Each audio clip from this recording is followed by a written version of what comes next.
Hello everyone, my name is Rachel. Welcome back to my channel. So today I am bringing you guys the third video in a little mini series on my channel where I essentially talk about books that haven't worked out well for me, I guess you could say.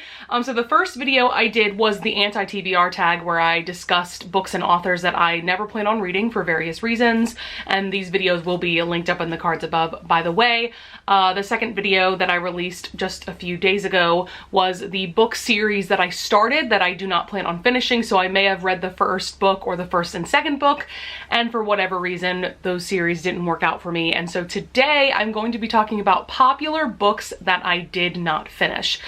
Some of these are the first book in a series and some of these are just standalone books. I think I have 8 to talk about in today's video. I did kind of want to narrow it down to more well-known and popular books because I have DNF'd or did not finish books that are more obscure, and I feel like if I included those books in this video as well, it would be way too long. The first book that I want to bring up is Ninth House by Leigh Bardugo. This is book 1, and I think it's the Alex Stern series. I'm not going to go too much into detail about what these books are about. I would rather just discuss why I did not finish them.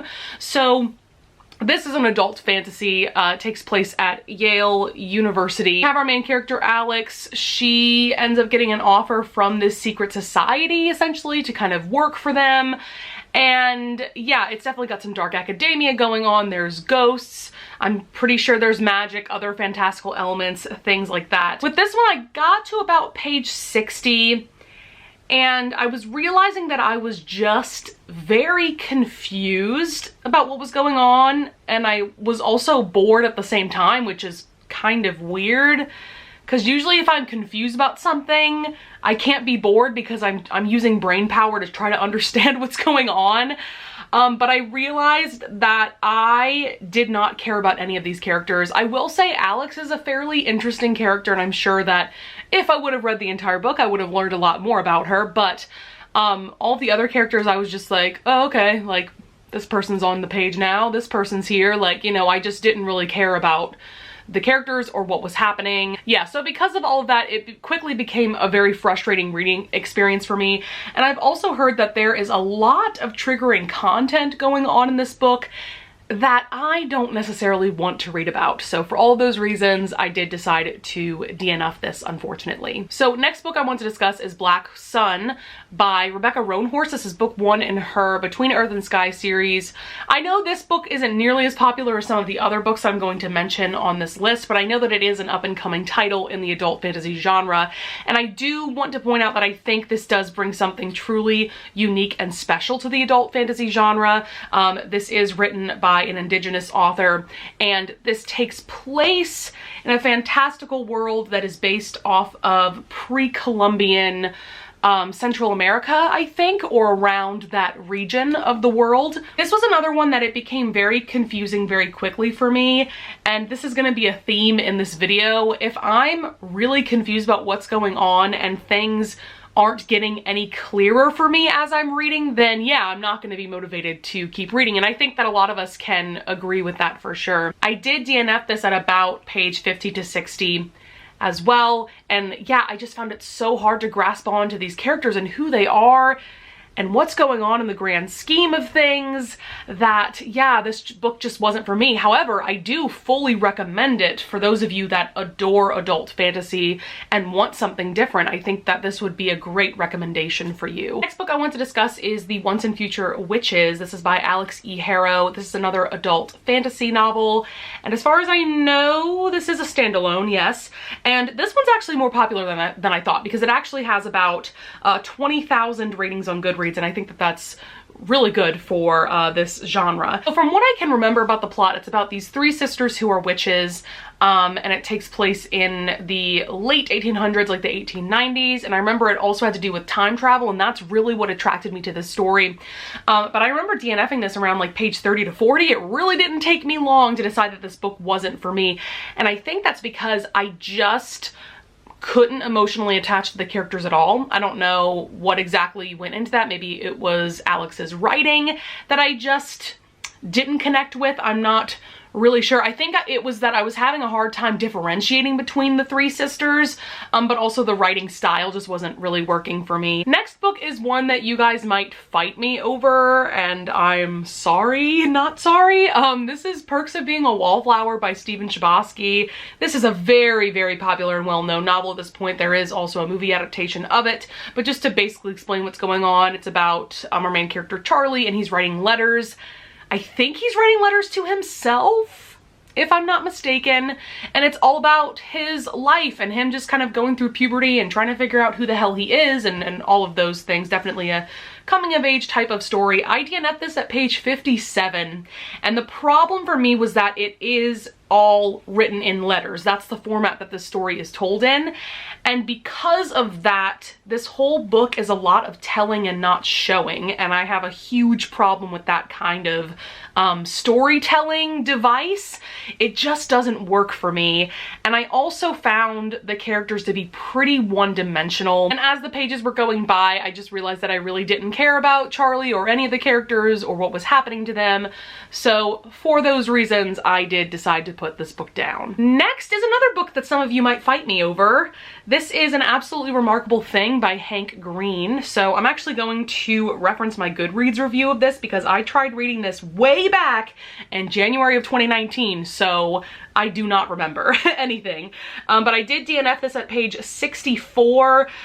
This is an interesting plot. I really wanted to love this because it's about this 20-ish-year-old woman, and she discovers this very mysterious, like, huge statue in her city, and so she films a video of her discovering it and just kind of speculating about what it could be. It goes viral, so she becomes very famous. I really didn't care about the main character at all, and I found her to be kind of an asshole, which is funny to me because I actually don't remember that being the case. I just remember not caring about her, but apparently I didn't like her at all. And then I said something about Green's writing style was making this a slow read for me, which frustrates me. Yeah, if a book is a really, really slow read for me with no signs of it speeding up, that can easily get very frustrating for me. And I said while the plot is intriguing, I just wasn't captivated as much as I usually am by books like this.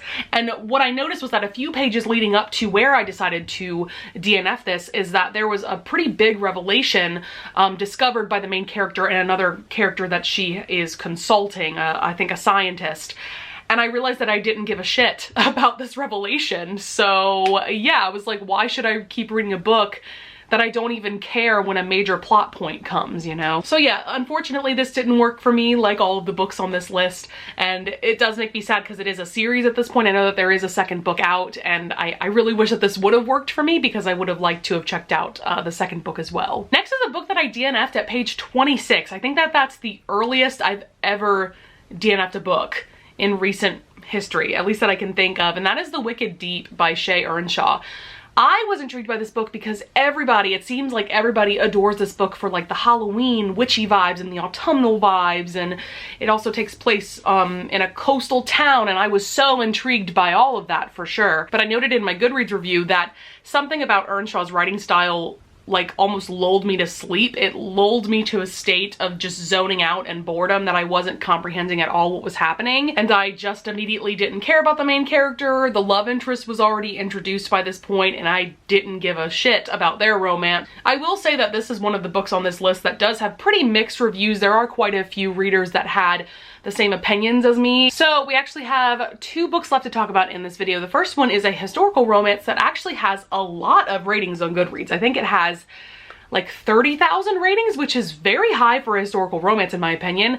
That is In Bed with a Highlander by Maya Banks. I know so many people who adore this book. Jess immediately pops into mind because I know that this is one of her favorite, like, top 10 favorite historical romances of all time, and she is the reason why I picked up this book for sure. And this is a Scottish medieval romance. I'm not going to go into the plot, but I will say that I DNF'd this at about the 42% mark because their first sex scene, you know, between the hero and the heroine was definitely not all that consensual, and that really rubbed me the wrong way. Essentially, it's their wedding night, and the hero feels the need to have sex with her as soon as possible because the villain of the story is coming to their keep as soon as possible, and if their marriage is not consummated, he's going to kidnap her or try to kidnap her. I'm not going to go too deeply into what happens in this sex scene, but I will say that things get pretty rough. She does say no, stop, or something along those lines. He doesn't, and he leaves her visibly upset, and she cries herself to sleep.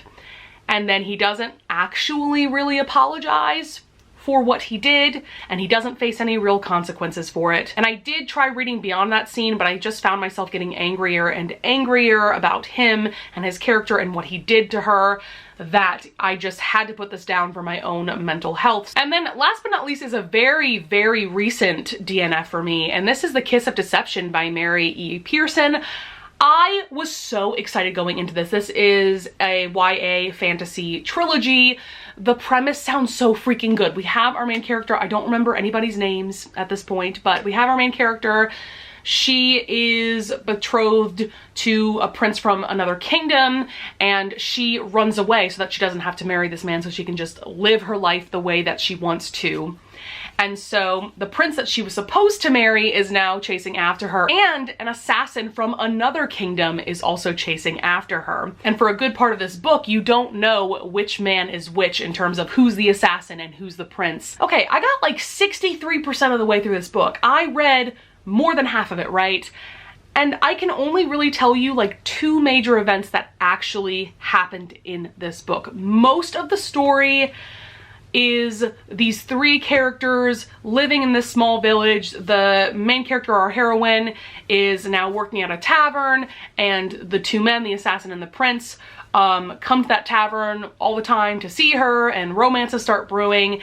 It's all just very slow pace. Actually, where I decided to put this book down, a major action scene started to happen, and the fact that I wasn't even intrigued enough to finish reading that scene should tell you a lot about how invested I was in this story and these characters. And it's really unfortunate because I know a lot of people who gave this book 5 stars. I don't know about the rest of the series necessarily, but a lot of people love this first book. Something else that I just didn't get about this book is that it's a YA fantasy, but there's actually very little fantastical elements happening in this first book. Now, granted, there could be more happening in the second and third book, but in this first book, it read more just like a historical, I don't know, maybe like a medieval era kind of YA story with a love triangle thrown in. I mean, there's magic mentioned a couple of times, but it's really not a major plot point or anything. And for all of those reasons, I did have to put this book down, and it's really sad because I was very intrigued by the plot, like I mentioned earlier, and I thought that I was going to love this, and unfortunately I didn't. All right, guys, that's going to be it for popular books I did not finish or DNF.